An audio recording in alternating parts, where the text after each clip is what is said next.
차은택 씨 이제 증인신문에서도 이런 얘기를 한 겁니다. 음, 그러니까 고영태 씨와 최순실 씨가 내연 관계였고, 네. 그래서 고영태 씨가 바람을 피워서 음. 최순실 씨가 뛰쳐나왔다. 뭐 이런 관계에서 나온 얘기들이기 때문에, 아, 고영태 씨가 바람을 피워서 최순실 씨가 네, 네. 뛰쳐나왔다? 이게 무슨 얘기예요? 예, 그러니까 이게 왜 이런 얘기가 왜 나왔냐면요. 예. 그 차은택 씨가 고영태 씨와 최순실 씨를 잘 아는 사이였습니다. 네. 그렇기 때문에 이제 검찰 조사에서도 이런 얘기들이 상당히 많이 나온 것 네. 같습니다. 예, 예. 그래서 대통령 쪽에서는 차은택 씨가 검찰에서 진술한 내용을 다 끄집어내서 얘기한 겁니다. 아, 그러면서 최순실 씨와 고영태 씨가 내연관계 아니었느냐. 예, 예. 그리고 그 최순실 씨가 네. 고영태 씨 집에 가서 음, 집에 갔더니 고영태 씨와 함께 어떤 여자가 자고 있는 걸 봤다.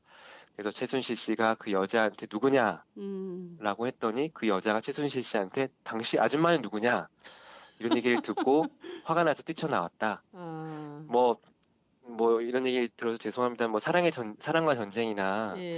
뭐 이런 데 나올 법한 얘기들인데요. 어쨌든 뭐 차은택 씨가 얘기를 했다 하더라도 네. 글쎄요. 신성한 대심판 정에서 이런 음. 얘기를 끄집어내는 것 자체가 좀 이해가 안 되는데 더 이거를 좀 왜, 이 얘기가 왜 필요한 예. 거예요? 대통령 탄핵 심판에? 그러니까요. 예. 그러니까 뭐 고영태 씨가 그러니까 최순실 씨 말에 따르면 네. 고영태 씨가 최순실 씨를 협박을 하고 있다. 모함을 하고 음. 있다. 뭐 네. 이런 얘기들을 계속 주장을 하고 있는데요. 네. 뭐 이런 측면에서 뭐 이런 것들을 좀 몰고 가기 위해서 뭐 둘이 내연 관계였고 치정 관계였고 이런 상황에서 고영태 씨가 모함을 했다. 그래서 최순실 음. 씨가 억울하다. 뭐 음. 이렇게 이런 주장을 좀 하려고 내놓는 것 같은데 사실 더 심한 얘기도 나왔습니다. 근데 제가 방송에 좀 언급하기가 음. 좀 어려운데요. 네. 네. 부적합한 내용을 네, 네. 헌법재판소 대신 판정에서 나왔다는 거죠. 네, 19금 얘기가 계속 나왔었습니다. 그래서 좀 네. 많은 사람들이 눈살을 좀 찌푸릴 수밖에 없었던 거기 어린 상황이었습니다. 학생들도 많이 그 재판 방청을 하러 가는 걸로 알고 있는데 이런 얘기를 네, 대통령 측 대리인단이 계속 꺼내는 이유가 뭔지 모르겠어요. 이를테면 네, 이게 어찌됐든 국정농단 사건이고 네, 네, 대통령의 직무를 계속 수행할 거냐 말 거냐를 네, 결정하는 네, 매우 숭고한 법정인데 그렇죠. 네, 네, 거기에서 뭐 치정, 내연, 뭐 무슨 뭐 음, 호빠 뭐 이런 얘기도 네, 나왔다면서요. 예. 그렇습니다. 네, 호스트바 운영하는 거 알고 있었냐, 차은택 씨한테. 네, 음, 계속 이제 고영태 씨가 아까 모함하고 최순실 협박했다고 이제 최순실 씨가 주장하고 있지 않습니까? 네. 그래서 또 한편으로는 고영태 씨를 꽃뱀으로 몰기 위한 게 아, 아닐까라는 생각이 들었습니다. 예, 그러니까 고영태 씨는 꽃뱀이고 예, 뭐 내연 관계였고 호스트바에서 일했던 사람이기 때문에 네, 그래서 최순실 씨를 협박하는 거 아니냐. 음, 그래서 과거 범죄 경력도 그래서 조회하려는 거겠죠. 네, 뭐 이런 것들 다 완성이 되면 고영태 씨가 최순실 씨를 협박하는 나쁜 꽃뱀 범죄자 이런 이제 모습으로 좀 끌고 가려는 것 같습니다. 근데 음, 참 이게 어떻게 보면 좀 안타까운 상황인 것 같습니다. 음, 대통령 쪽에서는요. 왜냐하면 네, 지금까지 변론이 쭉 이어지면서요. 네, 물론 최순실 씨는 뭐 아니었지만 다른 사람들은 대부분 대통령한테 불리한 증언을 했습니다.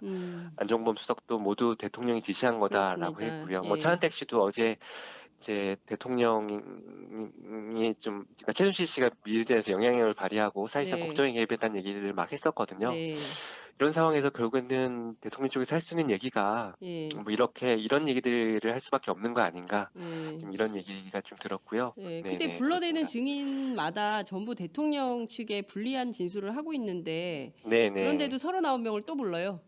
네, 그러게요. 이게 어떻게 그게, 보면 또 이렇게 볼 수도 있을 것 같습니다. 네, 특검 조사와 관련해서 뭐 어차피 탄핵 가능성이 높은 상황이라고 하면 네, 네, 그러면 특검 때 이제 탄핵된 이후에 특검에 불려가는 것만은 막기 위해서가 아닐까. 음, 그러니까 탄핵이 되면 이제 전직 대통령, 그러니까 뭐 민간인 신분으로서 그렇죠. 예, 특검에서 강제 수사를 할 수 있는 거 아닙니까? 그렇습니다. 이제 이것만은 막기 위해서 어쨌든 예, 특검이 끝날 때까지는 예, 대통령직을 유지할 수 예. 있도록 하기 위해서 좀 시간 버는 거 아니냐. 좀 이렇게도 좀 읽히더라고요. 황교안 총리가 기간 연장하면 어떡해요? 그러게요. 뭐 대통령과 황교안 총리가 그래도 예, 좀 교감이 있지 않을까 싶기도 한데요. 예, 물론 황교안 어, 총리, 예, 물론 황교안 총리가 검찰에 있을 때 박영수 특별검사를 두 번이나 상사로 모셨거든요. 네, 그래서 뭐 글쎄 어떤 결과 나올지 모르겠습니다. 그렇군요. 네. 네. 어찌됐든 중요한 거는 그 박영수 특검 입장에서는 연장은 없다고 생각해라라고 해서 이제 일을 하고 있다는 건데요. 뭐 2월말까지 탄핵 최선을 다해서. 예, 네네. 탄핵 이후에 민간인 신분으로 대통령이 강제 수사를 받게 되는 그 마지막을 네. 피하려고 갖은 꾀를 내고 있다. 네네. 그렇지만 결국 불러대봐야 전부 대통령 측에 불리한 진술을 하고 있는 거다. 이게 네네. 뭐 그렇죠. 아이러니입니까? 코미디입니까? 네.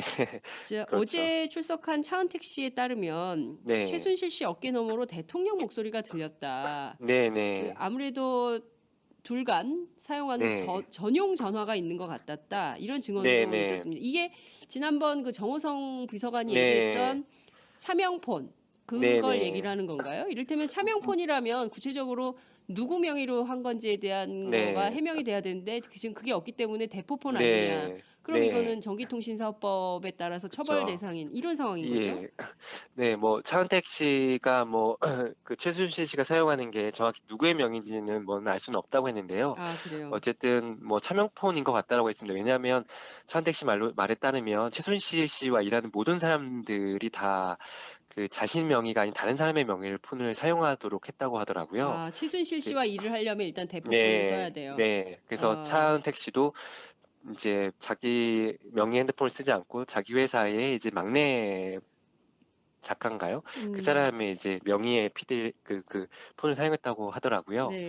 그래서 차은택 씨에 따르면 이렇게 얘기했습니다. 그 최순실 씨가 4개 정도 핸드폰을 사용하고 있는 것 같다. 아, 그중에서 특정 전화기 핸드폰이 울리면 예, 그 최순실 씨는 같이 회의하고 있는 상황에서 네, 회의 참석한 사람들한테 손짓으로 나가라고 하거나 네, 본인이 나가서 전화를 받았다. 음, 네네 하면서 공손하게 받았는데 네, 최소 두세 차례는 박 대통령의 목소리가 들렸다. 그 핸드폰에서. 이렇게 네, 얘기를 하고요. 네, 근데 이제 2, 3주마다 매번 회의를 했고 매번 이제 그런 전화하는 모습을 봤기 때문에 네, 그래서 항상 그 핸드폰은 박 대통령으로부터 오는 핸드폰, 그러니까 전화가 오는 핸드폰인 걸로 알고 예, 있다. 예, 이렇게 얘기를 하더라고요. 네. 예, 그렇군요. 네. 그 여러 정황상의 단서가 나오는데 대통령이 직접 최순실 씨에게 전화를 해서 네. 뭔가 지시하거나 부탁하거나 예, 당부한 이런 예. 정황도 차은택 네. 씨의 증언을 통해서 네, 확인이 된 나왔습니다. 거네요. 네. 그렇죠? 그리고 그 이제 최순실 씨의 논현동 사무실에서 매번 이제 회의를 했다고 하는데요. 네, 이제 최순실 씨가 나가면, 그러니까 전화번호 나가면은 그 공간이 작기 때문에 그 최순실 씨 데스크탑 컴퓨터에 모니터 화면을 볼 수 있었답니다. 예, 예, 거기에 이제 국무회의 말씀 자료 이런 것들이 좀 떠 있다고 음, 하더라고요. 그래서 네, 이제 그 컴퓨터로는 항상 대통령과 관련된 뭐 청와대 문서를 좀 수정하는 것 같다라고 차은택 씨가 주장을 했고요. 예, 그리고 결정적으로 최순실 씨와 박근혜 대통령이 연결됐다는 것과 관련해서 한 가지 증언을 했는데요. 네, 자신이 이제 그 이제 공무원들과 일한 내용과 관련해서 최순실 씨한테 한 번은 이제 메모를 전달한 적이 있었다고 합니다. 음, 근데 이튿날 대통령이 그 내용을 그대로 읽었다고 하더라고요. 그대로 자기가 네, 쓴 네. 그대로, 네, 특히나 그 예, 메모에는 자기가 좀 특별하게 어떤 글귀를 써놓은 게 있는데 네, 그걸 그대로 읽었다고 하더라고요. 그래서 이런 걸 보면서 아, 최순실 씨가 뭐 어떤 것들을 뭐 문장이나 글을 가지고 음, 대통령한테 전달하면 대통령이 그대로 읽는 사이구나. 뭐 음, 이런 걸 느꼈고요. 또 한 가지는 이런 얘기를 하면 소름이 끼쳤다고 얘기를 했습니다. 아, 그러니까 미르재단과 관련한 건데요. 예, 최순실 씨가 2015년에 이거는 그 대통령의 문화유산과 관련해서 예, 재단이 필요하다라고 하니까 실제로 재단이 만들어졌고요. 몇 년도예요? 그러니까 2015년 초에 이제 예, 재단 얘기를 했다고 합니다. 아, 네, 최순실 네, 씨가, 네, 네. 예, 그리고 나서 재단이 또 만들어지면서 음, 또 포스트잇에 미르가 할 일에 대해서 적어보면 실제로 그게 다 이루어졌고요. 그리고 이런 순간에 대통령이 나오는 게 좋겠다라고 했는데, 그러니까 실제로 이렇게 대화하면서 음, 이제 했는데 실제로 대통령이 또 그 자리에 나왔다고 합니다. 그런 거 보면서 최순실 씨의 힘을 느꼈고 소름이 끼쳤다. 예, 그래서 최순실 씨는 대통령의 버금가는 권력을 가진 것으로 깨달았다. 이렇게 음. 증언을 했습니다. 네. 다시 들어도 참 네. 끔찍한 이야기들입니다. 근데 네네. 저는 이 사람들이요, 물론 이제 네. 지금 그 죄를 지었기 때문에 감옥에 갇혀서 죄값을 치르고 네. 있긴 합니다만, 예예. 이게 이렇게 국정을 운영해서는 안 된다는 것쯤은 아시는 분들 아니겠어요? 그렇습니다. 예? 네네. 그런 걸 알면서도 전부 아니라고 끝까지 거짓말을 하고 네. 이런 범죄 행위에 예. 죄의식 없이 동참하고 네. 네.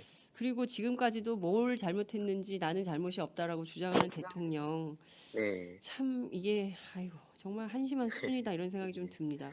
그 그런데 최순실 네네. 씨가 태능 네. 선수촌까지 없 이게 무슨 얘기예요? 아 뭐 이거는 차은택 씨가 얘기를 한 건데요. 네, 그러니까 김종 장관도 좀 살짝 얘기는 했고, 네, 그러니까 이게 뭐 구체적으로 뭐 어떻다 이런 건 아니고요. 네, 이제 최순실 씨가 태릉 선수촌을 뭐 없앨 수 있다. 없애면은 뭐 이제 이런 그 문화 사업을 체육 사업을 어떻게 해야겠다. 뭐 이런 음, 것들이 증언으로 나온 겁니다. 그래서 네, 그거를 이제 그 차은택 씨가 좀 얘기를 한 상황입니다. 뭐 음, 구체적으로 뭐 어떻다는 얘기는 없고요. 네네. 그렇군요.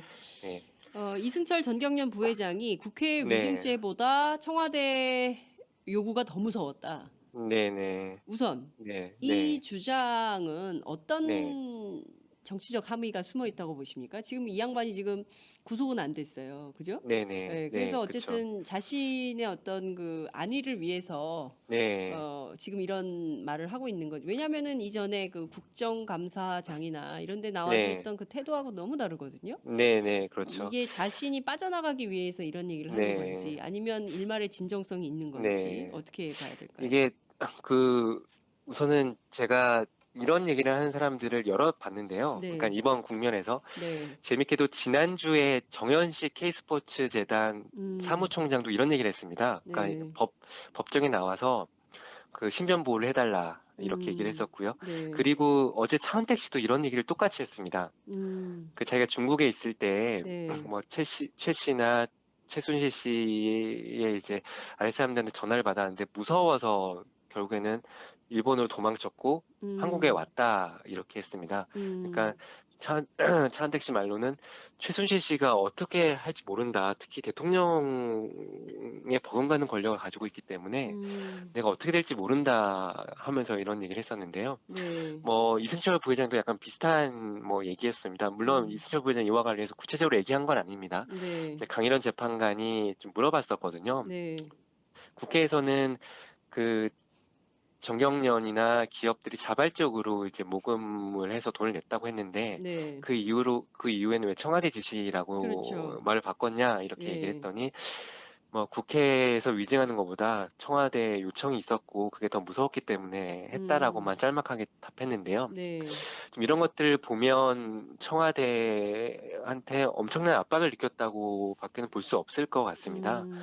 뭐 이게 이승철 부회장뿐만 아니라 차은택 씨도 그렇고요. 음, 그리고 K스포츠재단 사무총장을 했던 정현식 씨도 신변보호 요청을 법정에 나가서 했었기 때문에 글쎄요, 구체적으로 뭐 어떤 협박이 있었는지는 모르겠지만 어쨌든 뭐 은연중이라든지 좀 음, 그렇게라도 그런 압박을 다들 느끼고 있었던 게 아닌가 음. 좀 이런 생각이 듭니다. 네. 그러니까요.